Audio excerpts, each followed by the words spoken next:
foi mise en pratique, c'est-à-dire la foi exprimée par la prière liturgique. Car la foi étant reçue de Dieu, eh bien, la façon de prier est reçue aussi de Dieu. Alors, spécialement en Église, puisque c'est l'Église qui est chargée d'exprimer cette foi au corps de Christ. Je sais que c'est le thème aussi de la lettre pastorale de notre archevêque. Un des thèmes, c'est vivre l'Eucharistie en Église, justement. Donc, c'est pour ça qu'avec Sœur Denise, ça nous a paru vraiment nécessaire de reciter la praxis, on pourrait dire, de la prière en Église. Alors, après avoir vu un petit peu les origines bibliques de cette liturgie qui nous vient du ciel, de Dieu, et qui est consacrée à Dieu, d'ailleurs, à travers le temps, là c'était le temps biblique, on va dire, aujourd'hui, Sœur Denise va nous parler, comme l'indique le titre, bref historique de la messe. Alors on peut dire que c'est bref, parce qu'évidemment, en une heure et quart, parler de la messe. Voilà, donc je remercie vraiment Sœur Dominique, et ce PowerPoint, vous pouvez le retrouver sur la chaîne YouTube Un curé vous parle. Merci Sœur Dominique. Le Saint-Esprit ayant été invoqué, celui qui ôte tout, et qui donne tout. D'ailleurs, il y a dans les vidéos qu'on a mis en place, moi j'ai mis dans l'introduction un verset de la lettre aux Romains: soyez comme des hosties vivantes. Et nous sommes d'hostie à hostie. Et quand on chante, il y a besoin du souffle. Et j'ai découvert, aux grandes dames de mon plafond, que quand on chantait, c'était notre souffle qui rejoignait le souffle de Dieu. Et nous sommes complètement là. Je nous ai amené quelques documentations. L'histoire de la liturgie, fascicule de cours. Introduction à l'histoire de la liturgie, deuxième fascicule de cours. Et puis un bouquin qui est très sympa, qui a été édité par le Centre national de pastorat liturgique sur la participation active. Vous direz pas que je suis pas venue les mains vides. Ensuite, qu'est-ce que j'ai mis? J'ai mis un document sur l'Eucharistie au temps des pères de l'Église par un certain père Régis Douma, avec lequel j'ai eu l'insigne honneur de travailler pour sa plus grande pénitence. Et après, j'ai sorti des bricoles quand le père Gabriel m'a dit l'Eucharistie. J'ai dit ouais, d'accord, l'Eucharistie. Alors premier mémoire de je sais plus quelle année, 2006-2007. Deuxième gros mémoire 2010-2011 sur l'Eucharistie. C'est pas pour ça. Eh oui, si ils m'ont rapporté quelque chose, ils m'ont apporté des diplômes. Dis pas de... Et là, merci beaucoup d'être là. Toute miséricorde. J'étais là tout à l'heure, j'ai relu, j'ai dit c'est pas possible, moi qui remègue après tout le monde parce que leurs conférences sont pas ordonnées, la mienne à ce point-là, ça s'appelle plus du désordre. Je vais vous présenter donc un bref historique de la messe avec une petite introduction. Je vais vous parler des mots surtout, et puis comme faire l'historique de la messe, il faut 1 heure par jour pendant quelques années. J'ai essayé de faire quelques focus. Les focus, ça sera des focus sur l'historique, et vous verrez que la messe, c'est quelque chose qui n'a pas trop bougé. Je vous montrerai les lieux. Les images que le père Gabriel nous a pas présentées, je vais vous en montrer au moins une. Qu'est-ce que je vais vous donner aussi? Je vais vous donner des historiques sur les livres, la littérature, parce qu'il y a un moment ça. Et puis, il y a des grands axes. Quand j'anime des formations, quand je prépare des formations, je me dis, là, on va me poser cette question. Là, on va me poser celle-là. J'espère tomber sur des questions que vous vous êtes posées, en tout cas, qui m'ont paru importantes. Alors, plutôt que de faire un grand roman fleuve recto tono, je vais vous présenter quelque chose qui sera peut-être un peu plus dynamique, qui sera des points d'accroche. Alors, les points d'accroche que j'ai trouvés, attendez-vous au pire. Il y a un moment où à une époque, je vous dirais quand, on disait catéchumène sortez. Et c'est vraiment intéressant de voir que catéchumène sortent, dans quelles conditions et tout. Et j'ai trouvé un texte extrêmement équilibré qui en parle. Il y a aussi un point qui était sympa, c'est quoi la réforme grégorienne? Il y en a 2. Et puis, il y a un point sur lequel j'ai quand même un petit peu bossé, qui s'appelait toute la genèse, la gestation, qui fait qu'on est passé de la messe du Concile de Trente, j'en dirai 2 mots, à la messe d'aujourd'hui. Et comment ça se fait qu'on s'engueule là-dessus et qu'on soit jamais d'accord? C'est parce qu'on est tous différents, que le Seigneur nous a fait à son image, mais que son image, elle est plurielle, et qu'il suffit de parler de la messe pour que il y ait du mal à s'entendre. Et tiens, il y a pas ça, et tiens, je veux ça, et tiens, et finalement, ça bouge. La preuve, depuis que j'ai fait ma communion, il y a pas mal de choses qui ont bougé. La messe comme un désir, je suis obligée de tracer, et qu'à chaque fois que vous avez une formation sur la messe, vous apercevez qu'on met de côté tout ce qui est présence réelle, c'est-il le corps du Christ qu'on reçoit, c'est absolument passionnant et délicieux, ça vaut tout un carême, mon père. Surtout que moi, je me réserve la part de Zwingli et des protestants, et le développement par les protestants qui n'y croient pas. Mais bref, on va pas trop parler de ça, mais déjà, commençons par des choses importantes. Et la liturgie, quelque chose qui bouge, ça bougera tout le temps, et ça bougera avec des sensibilités différentes. Faut le savoir, on l'accueille. On va parler aussi un peu du lieu, et là, ce que je voulais faire, alors j'ai anti-sèche ici, voilà, des mots. Vous savez qu'il y a toujours un vocabulaire, et le vocabulaire, c'est important de savoir comment il se situe. J'ai aucune surveillance d'heure, ça va pas être triste. Qu'est-ce qu'on a comme ce qu'on appelle de eucologe et de formulaire? Vous savez que eucharisto, c'est le préfixe du bonheur en grec. Et ce eucologe et formulaire, ce sont des pièces liturgiques proclamées au cours des célébrations, proclamées, chantées. Elles s'adressent à Dieu, elles sont à l'adresse de Dieu, et c'est pas des lectures, c'est pas des pièces de chant, c'est des livres aussi, des livres eucologes. Le problème du livre, figurez-vous, c'est que l'imprimerie, elle a mis du temps à être inventée, et donc le livre était quelque chose de précieux, de peu disponible. Ça fait partie des grands axes. Le Concile de Trente est arrivé à un moment où justement, pour se batailler contre la réforme protestante, je vous dirais les années, même Charlemagne, je sais même plus quand il est né, comment je doute, à un moment, donc il y a des choses qui bougent. Et quand on a commencé à avoir d'imprimerie, ça a changé tout. Notre révolution numérique en ce moment est en train de tout changer, mais tout moment est mouvement, et tout moment s'inscrit dans un mouvement. Donc, eucologe et formulaire des pièces liturgiques. Le formulaire des messes, en fait, ce sont toutes les pièces variables proposées selon l'ordre d'utilisation pour une célébration eucharistique dans une liturgie latine.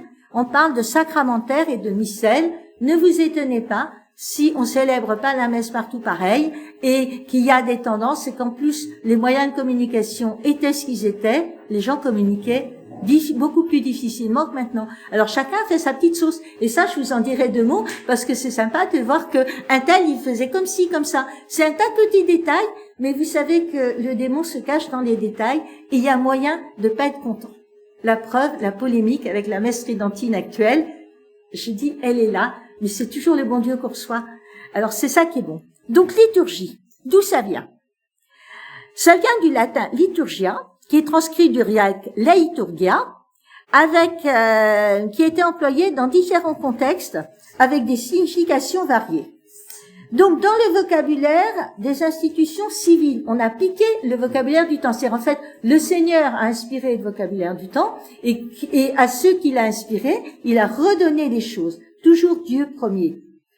Au livre de la lettre aux Romains, chapitre 13, verset 6, les liturgoi, ceux qui sont acteurs de la liturgie, désignent les magistrats, et Eusèbe de Césarée fait l'éloge de l'évêque Philéas de Tumis, qui était en Égypte, qui s'était illustré par ses fonctions publiques et ses charges dans sa patrie. Dans la Bible grecque et dans le Nouveau Testament, les termes de la famille leiturgia entrent de vocabulaire des institutions religieuses, service sacerdotal dans le temple de Jérusalem, Luc 1, 23, il était au service, on a vu le samedi, et dans la lettre aux Hébreux, on a ce service sacerdotal, c'était un liturge.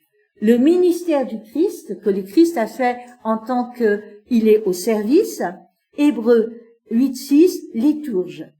Les services dans les communautés chrétiennes, quand on va chercher des sous pour les communautés dans le besoin, en 2 Corinthiens 9, 12, on dit « E diacona tes liturgias totes ». Traduction latine des ministerium officium, célébration et prière dans une communauté chrétienne, comme acte 13.2. Vous voyez, liturgia qui est extrêmement pluriel, puis on a récupéré le mot pour ça. Et ce qui est intéressant, c'est que dans liturgia, il y a urgos et ergon. Et ergon, c'est le travail. Donc à la fois liturgie, célébration publique de la parole de Dieu, et un travail que chacun fait. Et ça, le Père Gabriel va nous en parler dans les langages. On est tous acteurs dans la liturgie, même quand on a le privilège insigne des laïcs, et même les bonnes sœurs sont laïques, de pouvoir être cachés derrière un pilier et de se lever quand les gens se lèvent, de dire la même chose que les gens quand ils les disent, de chanter quand ils chantent, et oh qu'on est bien. Eh bien, on est quand même totalement acteur quand on fait ça, parce que chaque acte porte un geste, chaque acte a un sens, et chaque acte que l'on pose est là. Pensons bien, le petit vénard qui est assis sur son banc, qui est là. Je veux dire, quand je suis arrivée au temps, j'étais à peine visible, et ça, j'étais tellement heureuse, c'est trop fond, là. Une bonne messe, une bonne grosse célébration, comme on en a préparé plein avant. Ah, consommatrice. Non. Et quand même active. Donc, le terme liturgie, pour vous dire qu'on parle de la divine liturgie de Saint Jean Chrysostome ou de Saint Basile, pour désigner des formulaires eucharistiques des églises orientales. Donc, vous voyez, c'est un mot qui commence à devenir de plus en plus spécifique. Et à la fin du XVIe siècle, eh bien, le terme liturgique est reçu et c'est la célébration eucharistique des liturgies des églises byzantines. Et à partir donc du XVIIIe, le mot liturgie est utilisé pour l'ensemble des actes du culte de l'Église. Rend un culte à Dieu.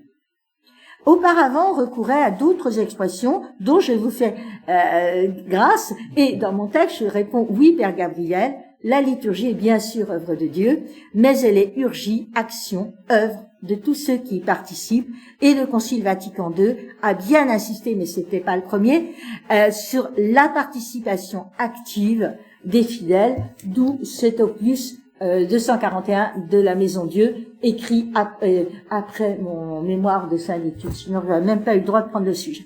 Liturgie. Deuxième, il y a des mots aussi qu'on entend, c'est des mystagogies. C'est des commentaires, des interprétations des célébrations pour nourrir la foi. Les catéchèses mystagogiques expliquaient les célébrations du baptême, de la chrismation, donc la confirmation, et de l'Eucharistie à l'intention des nouveaux baptisés qui avaient participé pour la première fois au Saint-Mystère, puisque tant qu'ils étaient catéchumènes apprentis, catéchumènes dehors. Et c'est pour ça que j'insiste bien là-dessus. Et c'est très important aussi, je pense, dans nos vies, de vivre sur le mode du désir, du mode de l'attente, de l'espérance. On a parlé d'espérance l'année dernière, et ça fait partie de notre constitution. On attend que le repas soit prêt et on le déguste. D'autant plus qu'on sait que quand je sais qu'il a préparé, je me doute que je salive. Et ouais, la mystagogie, le mystère, mysterion, complètement l'ensemble du salut accompli par Dieu, révélé, réalisé progressivement au cours du temps, que le Christ a conduit à son accomplissement plénier, Éphésiens 3, 2 à 9. Au pluriel, dans le christianisme d'expression grecque, quand on parle des saints mystères, c'est la célébration que les latins désignent par sacrement, et aussi des représentations théâtrales au Moyen-Âge occidental. Vous voyez, mystère. Nous allons célébrer les saints mystères, nous allons participer à la liturgie. Voici le formulaire de l'Est et voici le colloge. Les rubriques. C'est des prescriptions qui concernent l'exécution des rites. Le terme a été formé à partir du latin ruber, parce que figurez-vous que ruber, ça se dit rouge en latin, et les prescriptions ont été écrites en rouge et le formulaire en noir. Et quand on dit, ouais, bien sûr, mais c'est la rubrique. Et quand on parle de telle et telle rubrique, c'est parce que les prescriptions ont été écrites en rouge. Et ça continue à être écrit en rouge, oui. Statio. Oui, moi, je sais pas, j'ai mis celle, puis alors maintenant avec ces outils. La statio, c'est le rassemblement d'une communauté pour une synaxe. Synaxe, l'une ensemble. D'ailleurs, je vais vous en parler tout à l'heure. Je vais pas en parler tout de suite. Le mot s'emploie dans les célébrations où les fidèles restent debout. C'est ce que disait le Père Gabriel. Il y a eu un moment, on s'est assis. Alors, je sentais mercredi dernier, là, surtout, attendez, 260 kilomètres, une journée d'intervention peinard à veiller avec les gens qui regardaient devant leur ordinateur autre chose que ce que j'intéressais. Et là, j'entends le Père Gabriel commencer à dire, j'aime bien les gestes. Mais oui, mon père, pas de problème, moi aussi. Et je vous le fais avec les mains, soyons sages. Désolé. Donc, les gens étaient debout. Et à Rome, à certaines périodes et fêtes liturgiques, l'église de la ville se réunissait tour à tour dans l'une des basiliques. Et c'est là où on a commencé à avoir des processions. Et c'est là où on a commencé à avoir des quartiers qui se rassemblaient. Donc, vous voyez la notion de statio, être debout pour la célébration. La notion aussi, un mot, de sanctoral. C'est la partie des livres liturgiques dans laquelle sont groupées les célébrations en l'honneur des saints. Par sanctoral nominatif, on entend le gouvernement de célébration en l'honneur de saints nommément désignés, au jour anniversaire, dies natalis. Et on parle de formulaire de messe pour tel type de célébration. Tout ça a été réorganisé avec le Concile de Trente, puis le Concile Vatican II. C'est passionnant. Et d'accord, moi je veux bien vous trouver un public et moi je fais le cours, 5 heures par semaine d'histoire de la liturgie pendant un trimestre, aucun problème, avec l'ouverture d'une bibliothèque. On parle aussi de temporal. Nous au P1 on papote, il y en a un qui se balade, moi je me papote. Dans les livres liturgiques, les temporales, c'est des formulaires de messe pour les célébrations du cycle annuel, essentiellement la préparation du carême et la cinquantaire. Donc, synaxe, c'est le peuple qui se rassemble pour la synaxe. Non, dans votre missel, oui. Dimanche, enfin, dans le missel, dans le dimanche, vous avez toujours la première partie temporale. Oui. Le commun de la messe, c'est-à-dire ce qui revient toujours, les prières communes, si vous voulez, de la messe, qui font la célébration de la messe, et puis après, le sanctoral, et après, d'autres célébrations, enfin, en tout cas, d'autres, je dirais, liturgies, votives, c'est toujours comme ça. Oui. On commence alors par le temporal, on met après le cœur de la messe, les prières habituelles, vous voyez, de la messe, ce qu'on appelle le commun, et puis ensuite on va vers le sanctoral, et après au bout on va mettre d'autres formulaires pour des circonstances particulières. Alors on parlera des règles de préséance, peut-être moi je le ferai, si vous en parlez pas la semaine prochaine, moi j'en parlerai après.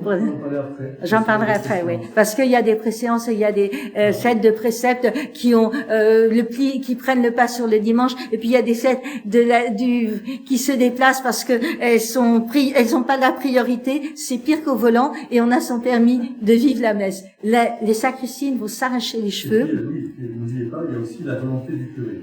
Ah oui, alors vous savez ce qu'on dit dans les couvents, mon père? Normalement, il doit quand même se plier. La fête patronale, oui. Bien sûr, elle est prioritaire. Et à Nazareth, quand on va en Israël, quand on peut y aller, on célèbre à Nazareth systématiquement la messe de la Nativité, typiquement. Vous savez ce qu'on dit dans les couvents, hein, monsieur l'abbé cédé. Oh, vous l'avez pas raconté. Oh. On se permet des choses ici parce qu'on est entre nous et qu'on a cet espace-là. Merci Seigneur. Et donc, des époques. Alors, je vais vous dire de mots. Époque, on aura des époques apostoliques. Réforme grégorienne, j'ai mis les dates, 625, 638. Le Concile de Trente, 1545, 1563. Avec l'imprimerie, je vous ai dit, 1450. Première Bible imprimée en 1454, 1455. Avant, c'était de la copie, des moines copistes. Avant, les livres étaient très précieux.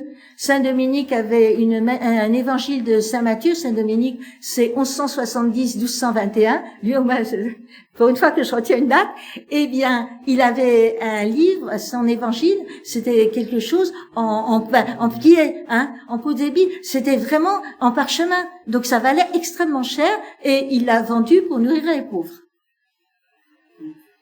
Et donc c'était depuis. Maintenant, voyez, on en est là. Et donc là, le message, il est ici.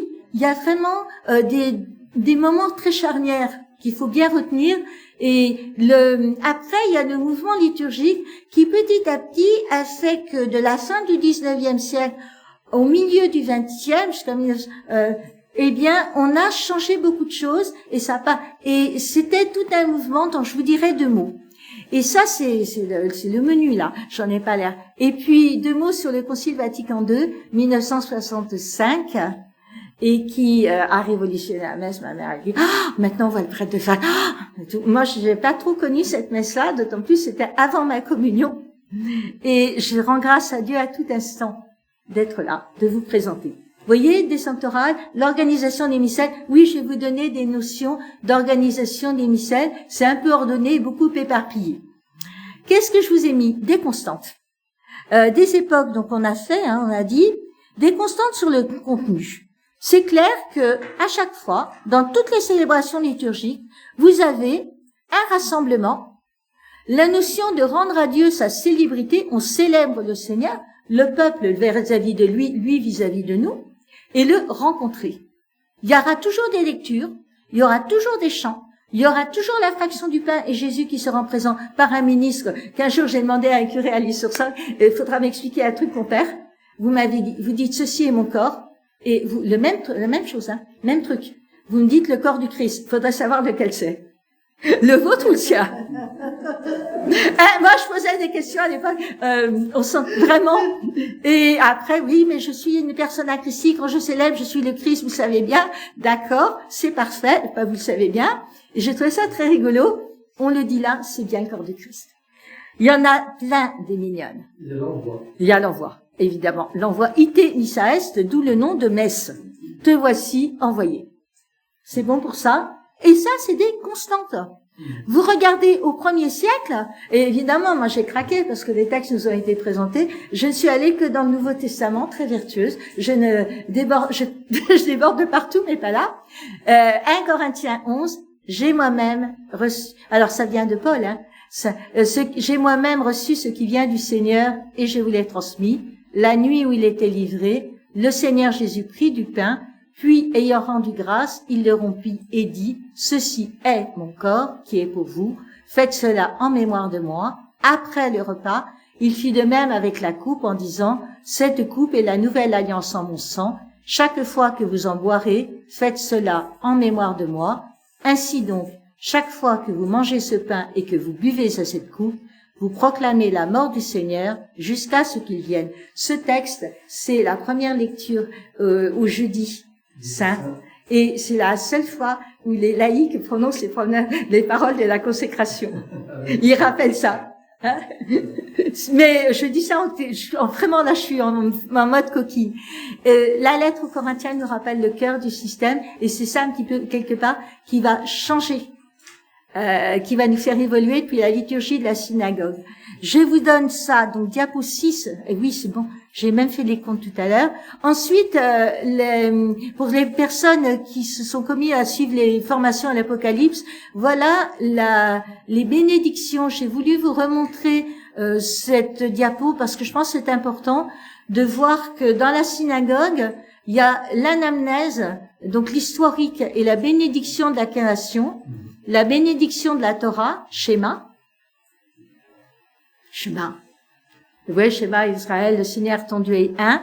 Et la bénédiction de la Goéla, la liturgie juive qui loue le Dieu sauveur, qui rachète Israël et le fait sortir du pays de la servitude. Donc ça, c'est l'ordre dans la liturgie de la synagogue. Dans la liturgie chrétienne, pareil. Si j'ai un trimestre, un an devant moi, à raison de tant d'heures par semaine, je vous raconterai tout. Les constitutions apostoliques, donc un texte qui nous a été gardé, chapitre 8, verset 12, louange pour la création, toujours la création, anamnèse de la création, anamnèse de l'histoire d'Israël, le Sanctus, on va voir, ça fera partie de vos TP, parce que avant ma conférence, vous avez le droit de venir avec des traces, on en reparlera, et anamnèse de la rédemption. Peut-être non, Jésus-Christ. ce que veut dire le mot anamnèse? Alors, anamnèse, ana de bas en haut, mnésis, c'est faire mémoire. Donc, je fais mémoire depuis le début, de toute l'histoire du Christ. Quand mon frère faisait des expertises psychiatriques, il faisait l'anamnèse du patient. Donc, il racontait toute l'histoire du patient depuis sa naissance jusqu'au moment de l'expertise. Avec le Christ, c'est toute l'histoire depuis le début jusque là. La création, depuis le début de la création, Genèse, hein, dans le même ordre, on en parle, et jusqu'à maintenant. Et commenter. Comme anamnèse, ana de bas en haut, mnémnéion, faire mémoire, se souvenir. Je remets à aujourd'hui. C'est bon, je crie pas trop? Non, c'est bon. Hein, bon, vous avez le droit, hein. Puis en plus, je sais qui fait du non-verbal, etc. C'est génial. Ensuite, je suis à la liturgie du livre de l'Apocalypse. Le livre de l'Apocalypse est truculent de liturgie. Et on commence la création. Saint, Saint, Saint, le Seigneur, Sanctus. Et ils criaient, et vous rappelez, ce sont les anges qui criaient 3 fois Saint, le Seigneur. Magnifique. Après, il y a la bénédiction. Bénédiction, on dit que c'est dire du bien. Je bénis quelqu'un, je lui souhaite du bien, je dis du bien de lui. Ça y est, il m'a fait ça. Si je sais plus. Voilà. La bénédiction. Du créateur, je rends grâce à Dieu parce qu'il est créateur, je rends grâce pour la Torah, la loi et les prophètes, l'Ancien Testament. Vous avez les références bibliques AP 5, 1 à 7, et la bénédiction de la Géoula, encore une fois, la louange au Dieu sauveur qui rachète Israël, le fait sortir du pays de servitude. Ensuite, la Amen, quand vous dites Amen, vous dites oui, je suis d'accord, cette Amen liturgique qu'on a en Apocalypse 5, 14. Et voyez que déjà là, dans cette comparaison, vous voyez bien que dès le début des premiers temps d'Église, les choses étaient dans le même ordre. Eh bien, vous allez rire, ça n'a pas trop changé. Depuis la liturgie pascale célébrée par Jésus le jeudi saint jusqu'à aujourd'hui, la messe célébrée ce matin et partout et toujours, et jusqu'à aujourd'hui. Après, je ne sais pas ce qui va se passer. Demain, moi, ça appartient au Seigneur, mais là, c'était le même ordre. Vous voyez, bénédiction du Créateur, dire du bien, nous avons rendez-vous.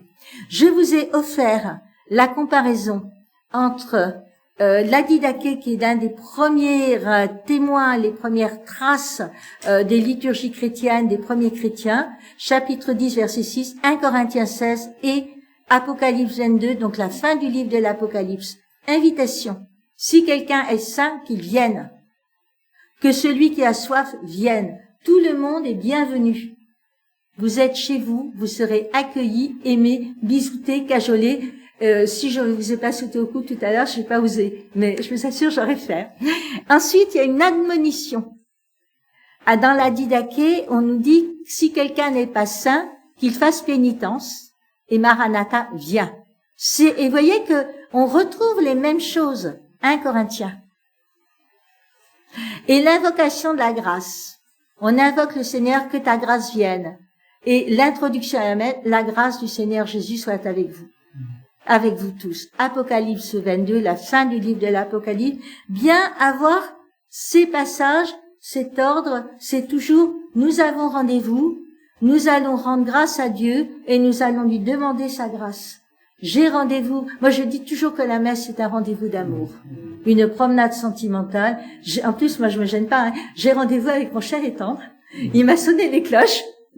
Et je me suis fait sonner les cloches parce que j'étais en train de faire encore un truc, soi-disant pour lui. Et puis, je vais l'écouter par les lectures. Il va nous écouter par la prière universelle. Je vais lui parler par ça.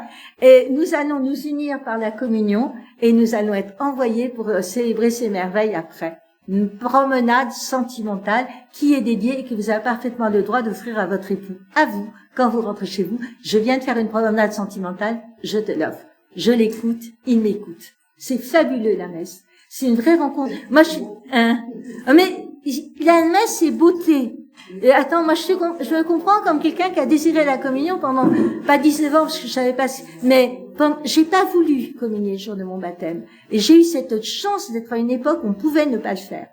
Et je dis, ne forcez pas les gens, laissez-les désirer, creuser l'attente. Il y a rien de tel. à l'époque de tout de suite. Donc ça, c'était pour vous rappeler la liturgie d'Apocalypse 22. C'est une liturgie, une célébration publique, une action, une célébration de Dieu qui a le même ordre que nos célébrations. Racine biblique. Ensuite, le plan de la liturgie du chapitre 22. Voilà les versets. Voici que je viens bientôt. Liturgie des catéchumènes. La liturgie des catéchumènes, c'est la liturgie de la parole, de l'introduction. On demandait aux catéchumènes, je vais en reparler, de partir après la liturgie de la parole, parce que c'était les saints mystères et parce que c'était pas prêt. Ils n'étaient pas encore complètement rentrés. Et je vais vous expliquer en quoi c'était d'une pédagogie absolument fabuleuse. Une attente, une désir. Ensuite, donc, celui qui écoute, qu'il répète bien, celui qui a soif, qu'il vienne boire à la coupe. L'admonition, par les fidèles, oui, je viens bientôt, viens Seigneur Jésus. La bénédiction des fidèles, et maintenant, en ce moment, en carême, on s'incline pendant la bénédiction. Que je suis fière de porter la vie pour m'incliner pendant la bénédiction. Je l'ai désiré lui encore plus qu'à la communion. Mais maintenant, je suis en face de vous. Et Amen, oui Seigneur. Voyez ces messages, ce même ordre, Apocalypse 22, première lettre aux Corinthiens, les premiers textes et messes. Eh bien, vous croyez quand même pas que ça s'est arrêté à l'Apocalypse et au 1er siècle. Ne rêvez pas. Regardez la messe au temps de Charlemagne. Le temps de Charlemagne, on a regardé, alors vous allez me dire, oui, mais c'était quoi? C'était au moment, dans les années au 6e, 7e siècle, et en fait, on était, là, faut quand même pas que j'abuse. La liturgie au temps de Charlemagne, il y a j'ai trouvé un truc sympa. Oui. Charlemagne, oui. Alors, il y a beaucoup de choses qui sont racontées, mais le déroulement d'une messe est expliqué là. Donc, c'est la messe à l'époque des Carolingiens, oui. 800, les Carolingiens, c'est 800-887 jusqu'en 911. Et en France jusqu'en 987. Hein? Ce coup-là, j'ai fait attention. L'année dernière, j'avais fait prendre. Bon, Saint-Rex, ça fait 2 fois que je me plante sur les dates de Saint-Augustin. J'arriverai au ciel, Seigneur. Et donc, voilà les messages. Comment ça se passe? J'ai trouvé ça sur la vie quotidienne en Gaule de Charles Lelong. Quand les ministres sacrés entrent, on chante une antienne, puis le diacre fait faire le silence. L'évêque salue l'assistance et entame les cantiques d'ouverture. Ensuite viennent les lectures tirées de l'Ancien Testament et des épîtres apostoliques ou de récits de la vie des saints. Vous voyez qu'on était pluriel. L'hymne des 3 jeunes gens dans la fournaise, ça c'est celui qu'on chante à l'office des laudes le dimanche. Bénissez le Seigneur, ça revient comme un refrain, bénissez le Seigneur, et le répond chanté par un diacre. La procession de l'évangile est accompagnée du 3 fois Saint Seigneur et l'acclamation, l'homélie et la prière des fidèles sont suivies d'une oraison récitée par l'évêque. Les pénitents sont alors renvoyés. Le silence règne. Le pain est apporté dans un vase en forme de tour et le vin mêlé d'eau dans un calice. On les dépose sur l'autel et on les recouvre d'un voile précieux, conopé. Non, mais on a pris le vocabulaire. Pendant la procession de l'oblation, le chœur exécute des chants, puis on lit les diptyques et on récite une oraison, on échange le baiser de paix et le célébrant commence la prière eucharistique. Ici se place le chant du Sanctus, suivi de la prière, collecte post-Sanctus et du récit de l'institution de l'Eucharistie. Enfin, l'hostie est fractionnée en parcelles déposées en croix dans une patène. Le concile de Tours en 567 interdit la pratique de destiner une forme humaine. Et les prêtres et le peuple récitent le Notre Père. L'officiant trempe dans le calice une ou plusieurs des parcelles consacrées. Le diacre invite les fidèles à incliner la tête pendant que l'évêque les bénit. Ceux qui veulent communier s'avancent jusqu'à l'autel devant lequel ils se tiennent debout. Les hommes reçoivent l'hostie sur la main nue, les femmes sur la main revêtue d'un linge appelé dominical qu'elles apportent pour cet usage. Et la communion terminée, l'évêque prononce lui-même la prière d'action de grâce. Les fidèles s'en vont en emportant les œcologies. Alors, les œcologies, c'était une petite pépite. Ce sont des pains azimes en excédent, bénis à la fin de la messe. C'est-à-dire que les gens, on a des pains bénis et ils se transforment. Et qui rompent au début des repas. C'est un usage courant que les prêtres bénissent le pain, même en dehors de l'église. Alors, si vous êtes disponible le mardi de Pâques, et que vous vous commettez à quitter notre saint et merveilleux diocèse, il y a une procession à Égalière entre l'église Saint-Laurent et la chapelle Saint-Sixte, vous savez, celle qui est dans toutes les photos de Provence, et c'est une messe en provençal, avec lecture et chant en provençal, homélie en provençal, et souvent c'est un prêtre du diocèse ici qui célèbre, qui la donne, et à la fin de la messe, on repart avec des eucologes, c'est-à-dire des petits vins bénis qu'on va disséminer, offrir à tout le monde. C'est très sympa, c'est très fraternel, et il y a une procession, en plus, on suit Saint-Sixte qui est porté sur des épaules. Dit, magnifique. Je recommande, et là vous avez, comme exemple, les eucologes, les petits pains, mardi après Pâques. Donc, voilà les restes de pain azime non consacrés. Vous voyez que ça ressemble énormément à notre messe. L'ordre n'a pas changé. Voilà. Alors, la messe tridentine, je vous en fais grâce. Ce qui est important, c'est oui. que, pour comprendre ceci, c'est que Charlemagne a fait rappel aux cérémoniaires romains. C'est la première fois qu'il a fait rappel pour que dans son empire, il y ait une certaine, non pas uniformité, mais une certaine unité, parce que de fait, chaque province célébrait un peu. Voilà. Et alors, comme il va aller à Rome, etc., il va être tout à fait enchanté par cet ordre, on va dire cette sobriété, cet ornementement romain. Donc, il y aura toujours cette tension entre guillemets entre Rome et puis la liturgie qui se développe dans des régions un peu différentes, avec des us et coutumes. Il y aura toujours un va-et-vient un peu en disant tout ça c'est bon, mais aussi c'est bien aussi d'une certaine unité à cette pratique. Ce que il faut comprendre un autre aspect, c'est que toutes les liturgies, quand on dit liturgie, ici notre sœur nous parle de la liturgie occidentale, oui. Mais c'est le même déroulé dans la liturgie byzantine. Moi qui assiste chaque année au moins 2 fois à la liturgie de Saint-Jean-Chrysostome ou de Saint-Basile de Grand, c'est exactement la même façon de procéder. Donc on a bien là ici quelque chose qui vient de l'Église au sens de l'épouse du Christ. C'est pas une fabrication, parce que si vous voulez, pour moi, j'en parlerai mais pour moi le texte fondamental de l'Apocalypse, c'est cité Saint Paul, le texte fondamental de la liturgie primitive après l'institution de l'Eucharistie, ce sont les disciples d'Emmaüs.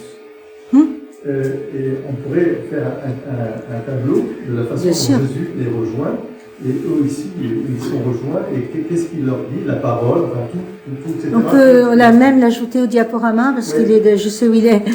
Et dans les disciples d'Emmaüs, oui, complètement. Vous avez à la fois Jésus qui va, d'abord, ils sont convoqués quelque part, ils les rejoignent, mais ils sont convoqués.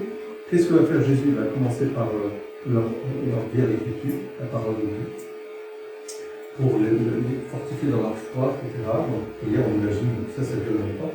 Ensuite, la maison, l'auberge, donc c'est là que va avoir lieu la fraction du pain, donc c'est pas dans n'importe où.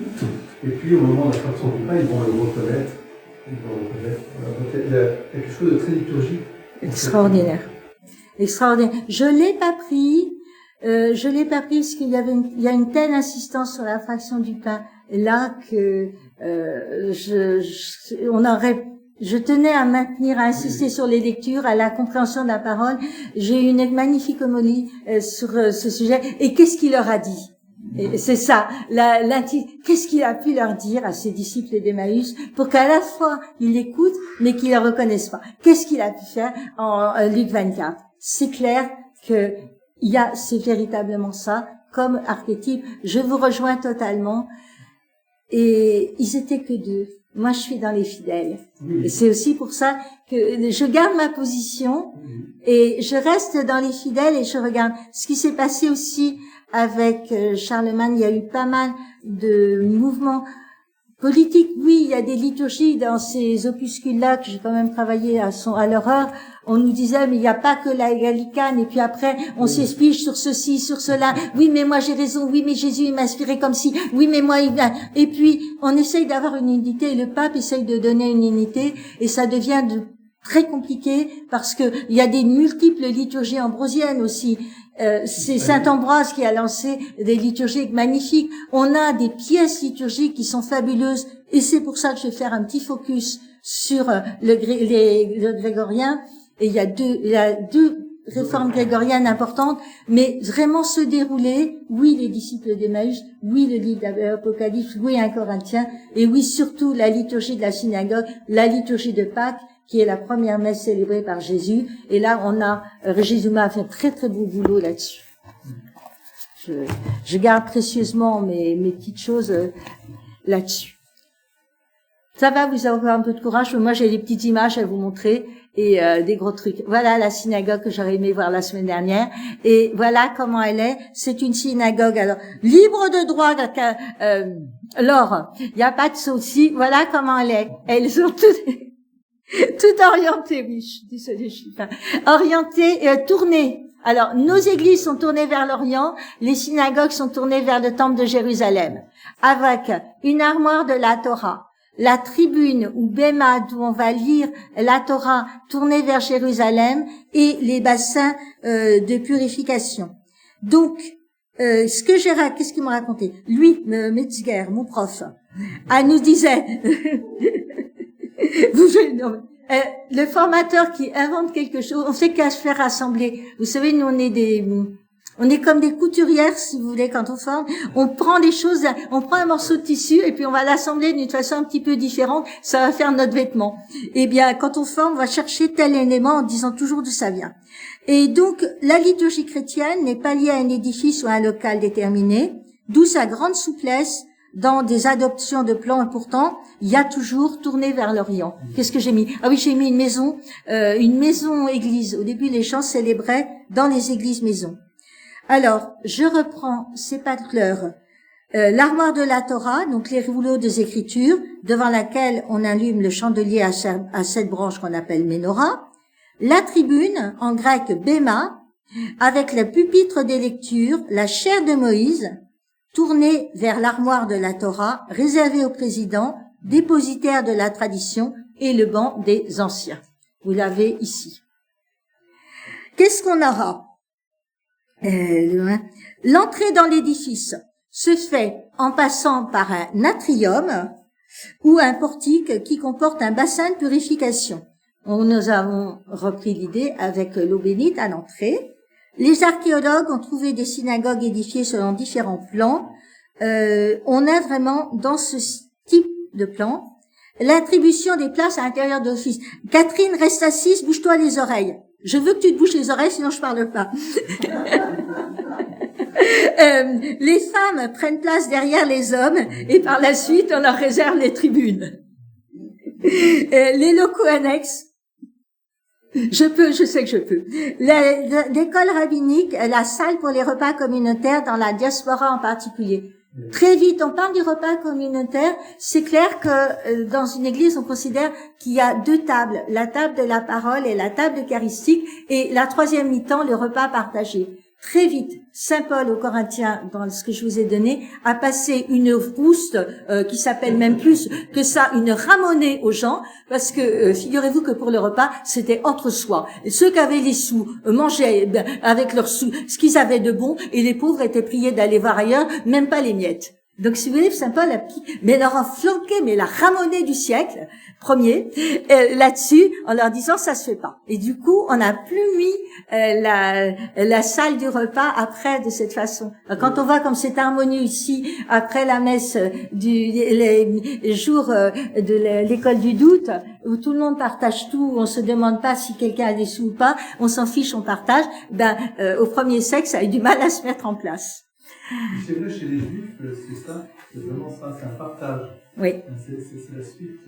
Après, il leur fait une autre ramonée en disant attention de ne pas ramener votre repas oui. à l'église quand même. Ouais. Vous ne pas voilà. Bon.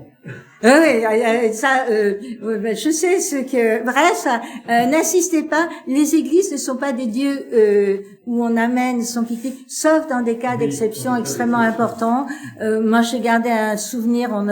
On était sur un trait de Chartres. On avait marché un peu beaucoup sous la pluie. On avait beaucoup d'énergie, mais là, le prêtre a dit avant la célébration eucharistique, on va se sécher dans une église, et puis là, on va se poser. C'est vrai que c'était pas scandaleux par rapport au lieu de culte, c'était vraiment une nécessité. Et puis entre nous, les gens qui étaient dans l'église, ils avaient chanté Je vous salue Marie au rythme du pas de Chartres.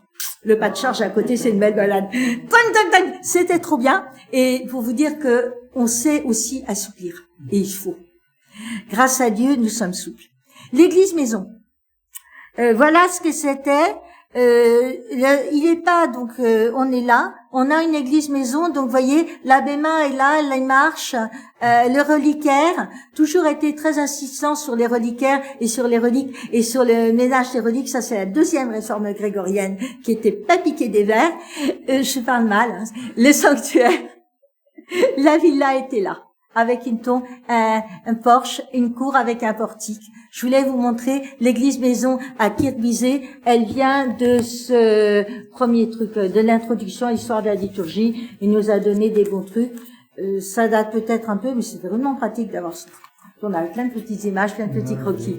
À l'époque, et puis des reliures qui tournaient de l'œil. Bref, c'est ça. Au IVe siècle.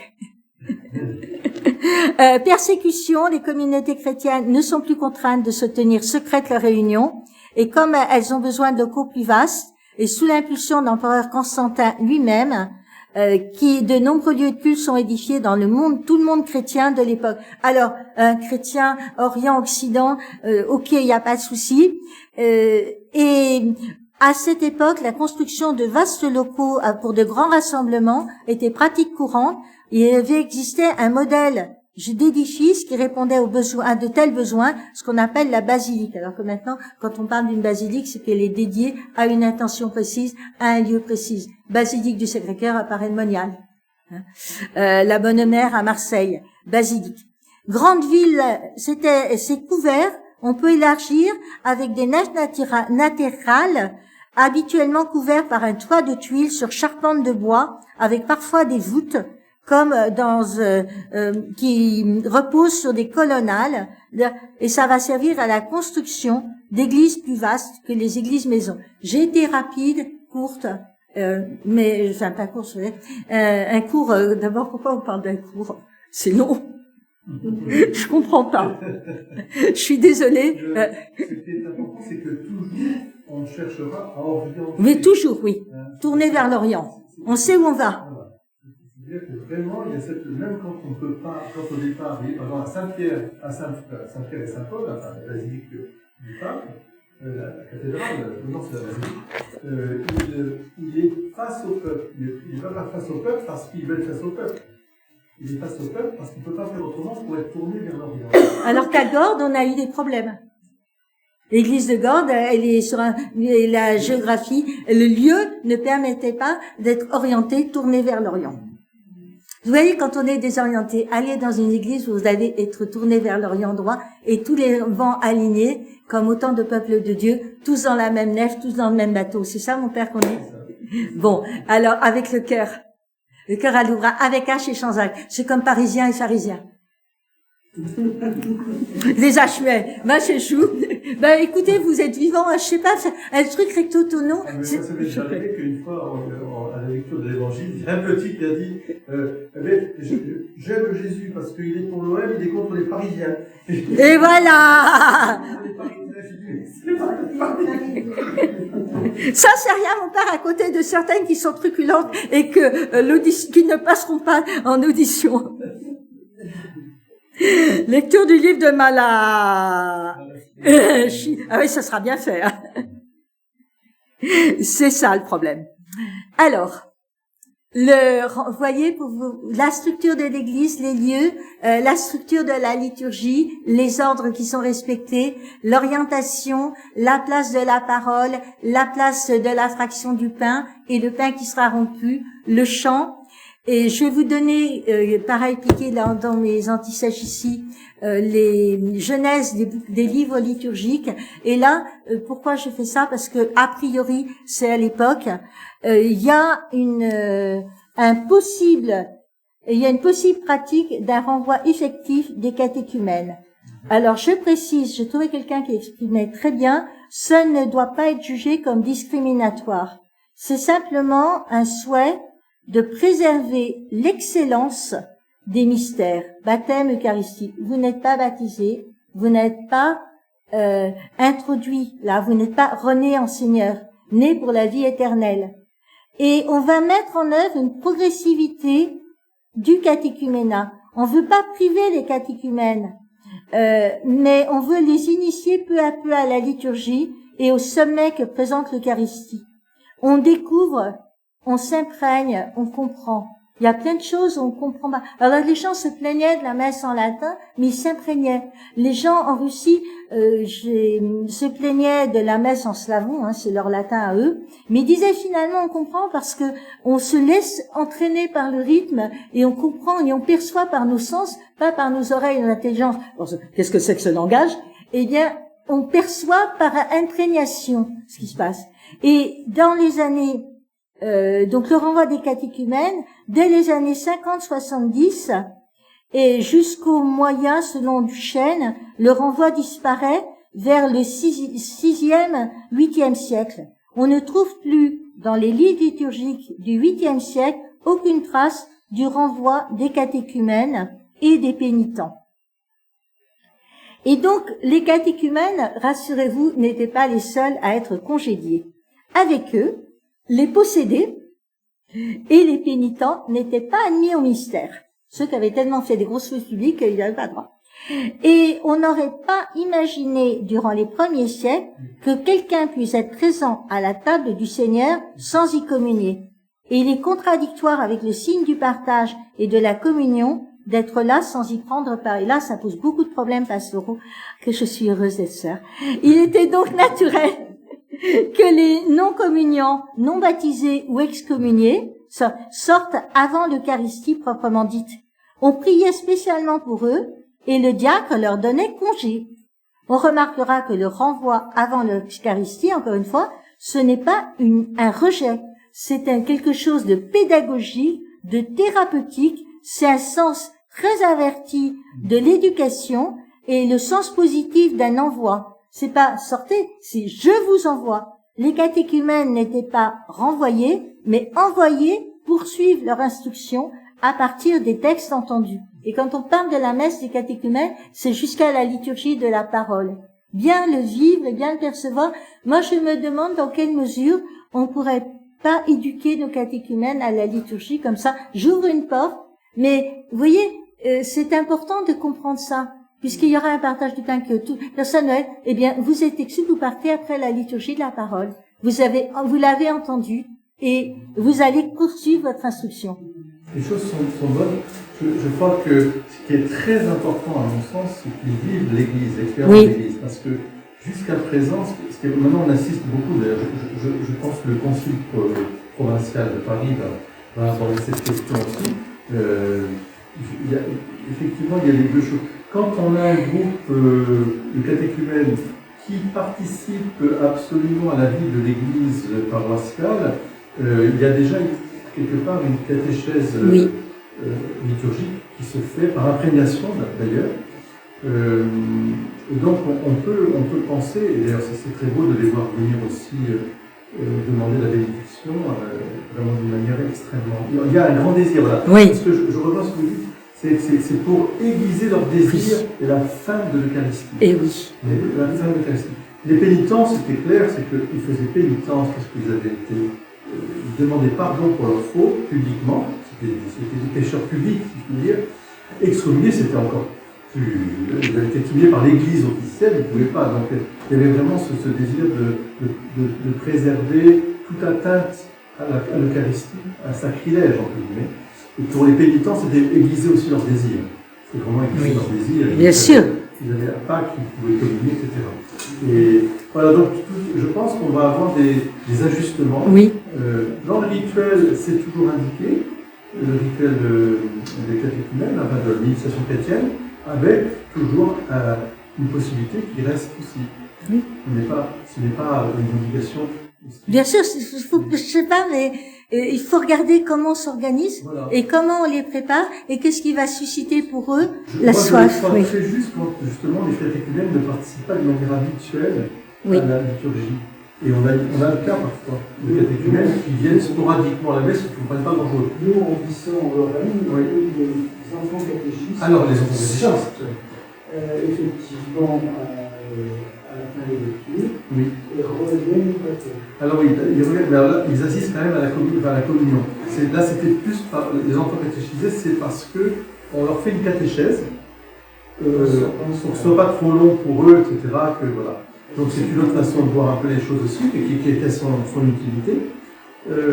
Là, c'est aiguiser le désir, en fait. Oui, c'est ça. Et je pense que c'est toute une éducation qui est importante. Pareil pour les fiancés, sans vouloir exagérer. Pareil pour les attentes.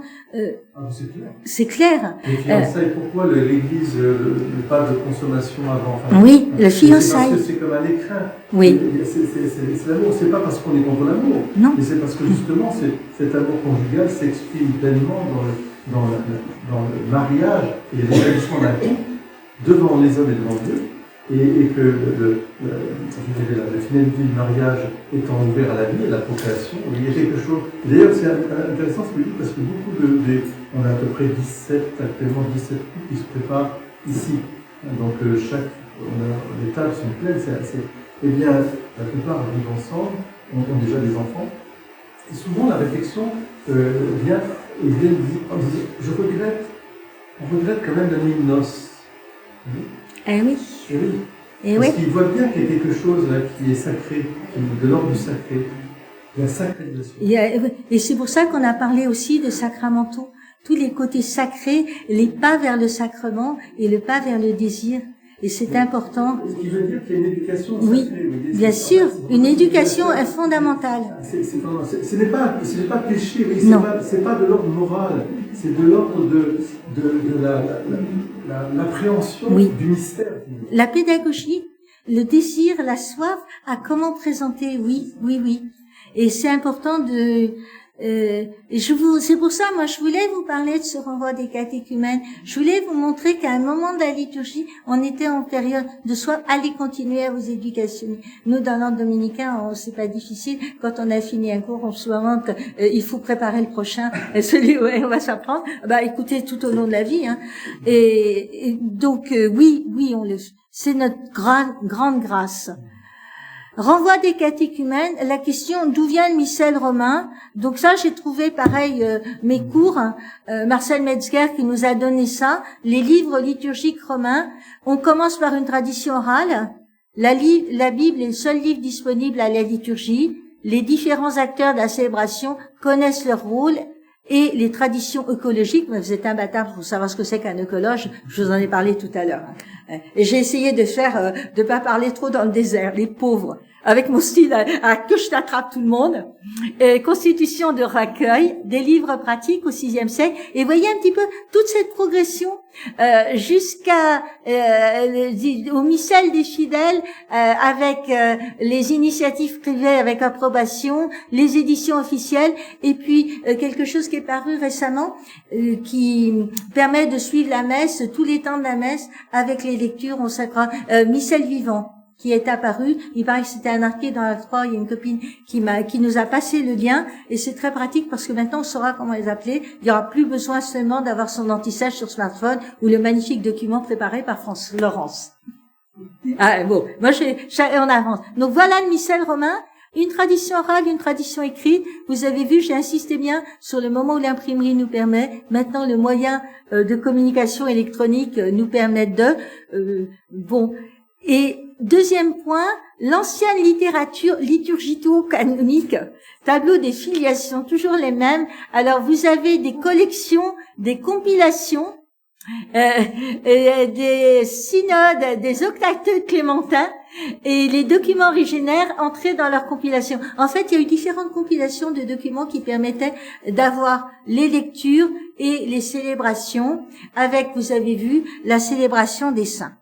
Donc, on avait proclamé des prières et pendant les 3 premiers siècles, les institutions chrétiennes n'étaient encore guère diversifiées selon les régions de l'Empire. Et comme disait Père Gabriel, anticipant mon discours que j'avais peut-être préparé,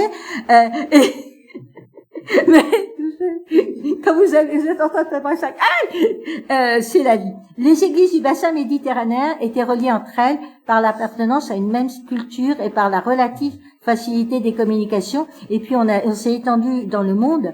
Le grec, langue commune de ces églises, Hippolyte de Rome, mort en 235, le dernier écrivain chrétien romain de langue grecque, tandis que c'est Hippolyte, les lettres du pape Corneille 251-253 comme année sont en latin.